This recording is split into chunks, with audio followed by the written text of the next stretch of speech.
સુરતમાં નાયબ મુખ્યમંત્રી હર્ષ સંઘવીના જન્મદિવસ નિમિત્તે 41,000 નોટબુકનું વિતરણ. સુરતમાં હીરાબાનો ખમકાર ફાઉન્ડેશન તરફથી 41,000 નોટબુક તેમજ 41,000 સાયબર સુરક્ષા જાગૃતિ બુકનું વિતરણ. નાયબ મુખ્યમંત્રી હર્ષ સંઘવીના 41મા જન્મદિવસ નિમિત્તે હીરાબાનો ખમકાર ફાઉન્ડેશન દ્વારા કરાશે સેવાકીય કાર્ય. 41,000 નોટબુકનો દીકરીઓને કરવામાં આવશે વિતરણ. હીરાબાનો ખમકાર ફાઉન્ડેશન દ્વારા અગાઉ પણ કરવામાં આવ્યા છે અનેક સેવાકીય કાર્ય. આ ફાઉન્ડેશન દ્વારા અગાઉ પણ ગરીબ વર્ગની દીકરીઓને અભ્યાસ માટે કરવામાં આવી છે સહાય.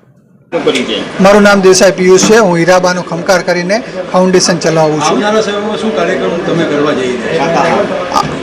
આવનારા સમયની અંદર મારો પોતાનો જ્યારે હર્ષભાઈ સંઘવી સાહેબનો 41મો જન્મદિવસ છે ત્યારે એમને નાયબ મુખ્યમંત્રી તરીકે એમને ખૂબ સારું કાર્ય કરી રહ્યા છે. ત્યારે મને એક લોક જાગૃતિ માટેના અવેરનેસ માટેના એક બુક વિતરણ કરવાના છીએ અને નોટબુક જે વિદ્યાર્થીનીઓ કે વિદ્યાર્થી ભણી શકે એના માટેનો વિતરણનો કાર્યક્રમ કરવા જઈ રહ્યા છીએ. કેટલી નોટબુક વિતરણ કરવાના છે? અમે 41,000 જેટલી નોટબુકો જે નોટબુક લખવા માટેની અને 41,000 જે અત્યારે જે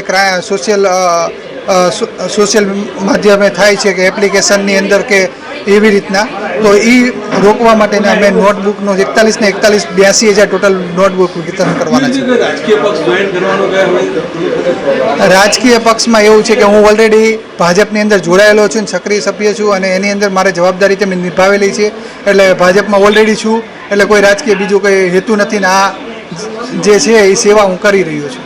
આપની સંસ્થા દ્વારા કયા કયા કાર્ય કરવામાં આવે છે? અત્યારે હાલ અમારી સંસ્થા દ્વારા જે ખેડૂતોને મદદ પહોંચાડવાની હતી એ ખેડૂતોને મદદ પહોંચાડી રહ્યા છીએ ધીરે ધીરે. અને જે સ્કૂલોની ફીસ હોય છે કે 7,500 રૂપિયા અમે સ્કૂલોની ફીસ તો 7,500 રૂપિયા અમે ફીસ તરીકે અત્યારે 2,500 જેટલી દીકરીઓને પહોંચાડી ચૂક્યા છીએ. 250 જેટલા 11,000 રૂપિયા 250 જેટલી કોલેજની વિદ્યાર્થીઓને પહોંચાડી ચૂક્યા છીએ અને આજે નોટ વિતરણનું કાર્ય કરે.